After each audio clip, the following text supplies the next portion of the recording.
नमस्कार, मी डॉक्टर श्रीकृष्ण पांचाळ, जिल्हाधिकारी ठाणे. मागील 5 दिवसामध्ये ठाणे जिल्ह्यामध्ये मोठ्या प्रमाणावरती अतिवृष्टी झालेली आहे. 1 तारखेपासून ठाणे जिल्ह्यामध्ये आज रोजीपर्यंत साधारणतः 700 मिलीमीटर इतका पाऊस झालेला आहे.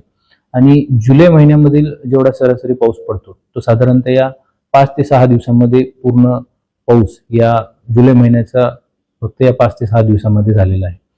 आपल्याकडे काही भागांमध्ये झाडे पडण्याचा प्रकार हा ताशी 70 ते 80 किलोमीटर वेगाने वारे वाहत असल्यामुळे बऱ्याच ठिकाणी होत आहे. त्यामुळे नागरिकांना जिल्हा प्रशासनातर्फे आवाहन असेल की झाडांच्या खाली किंवा होर्डिंगच्या जवळ आपण आडोसा घेऊन थांबू नये.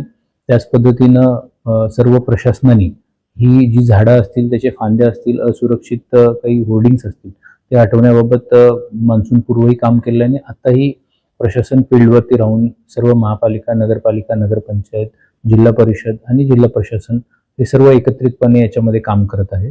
त्याच पद्धतीनं आपल्याकडे जी नदीकाठची गावं आहेत तर त्यांना देखील उल्हास नदीची धोक्याची पातळी गाठली असल्यामुळे तिथल्या भागातील लोकांना सतर्कतेचं आव्हान जिल्हा प्रशासनामार्फत देण्यात येत आहे. क्षेत्रीय स्तरावरती अधिकारी सर्व जी सखल भाग आहेत तर त्या भागांमध्ये काही ठिकाणी नागरिकांचं जे स्थलांतरण आवश्यक आहे त्या पद्धतीनं ती कारवाई करण्यात येत आहे. आज देखील दिनांक 6 जुलै रोजी आपल्याकडे वारे वाहण्याचं 70 ते 80 किलोमीटर प्रति तासाने वारे वाहण्याचं प्रमाण आहे. आणि त्याच पद्धतीनं आज देखील रेड अलर्ट आहे. उद्या देखील आपल्याला ऑरेंज अलर्ट आहे आणि काही भागांमध्ये मुसळधार पाऊस पडण्याची आणि वारे वाहण्याची शक्यता उद्या देखील हवामान खात्याद्वारे वर्तवली जात आहे. शहरी भागामध्ये इलेक्ट्रिसिटीचे पोल्स असतील तर त्यापासून देखील नागरिकांनी दूर राहावं. त्यामध्ये सर्व संबंधित यंत्रणांना सुरक्षेच्या अनुषंगाने उपाययोजना करण्यासाठी सांगितलेलं आहे. सोसायटीमध्ये जे इलेक्ट्रिकचे कनेक्शन असतात, काही ठिकाणी पाणी सोसायटीच्या गेटच्या तिथे साचल्यामुळे त्या पद्धतीनं सोसायटीने देखील सुरक्षेच्या उपाययोजना कराव्या. इलेक्ट्रिकचे जे कनेक्शन्स असतील, लूज कनेक्शन आहेत का नाही ते तपासून घ्यावे आणि संबंधित विभागांना देखील अशा जे सखल भागामध्ये जे सोसायटी आहेत, पाणी जिथे साचतंय तिथे देखील महावितरण विभाग असेल किंवा इतर ज्यांच्याकडून विद्युत पुरवठा होतोय त्यांना देखील अशा प्रकारच्या सूचना देण्यात आलेल्या आहेत.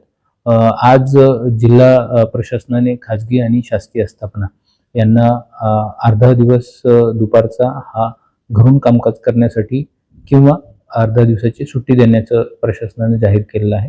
त्याच पद्धतीनं आज शाळांना देखील आणि महाविद्यालयांना, कॉलेजना सुट्टी होती.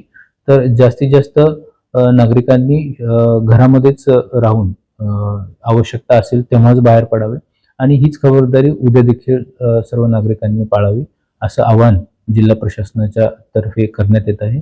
जिल्हा प्रशासनाचे जे संपर्क क्रमांक आहेत ते देखील सर्व ठिकाणी प्रसिद्धी देण्यात आलेली आहे. महापालिकेचे असतील, नगरपालिका आणि जिल्हाधिकारी कार्यालय यांचे सर्वांचे हेल्पलाईन नंबर हे चालू आहे. 24/7 नंबर चालू असतात. कोणतीही तक्रार असेल किंवा कोणतीही समस्या असेल तर त्वरित या हेल्पलाईन नंबरवरती संपर्क करावा. सतर्कता नागरिकांनी घ्यावी आणि जिल्हा प्रशासनाला या आपत्ती व्यवस्थापनमध्ये सहकार्य करावं.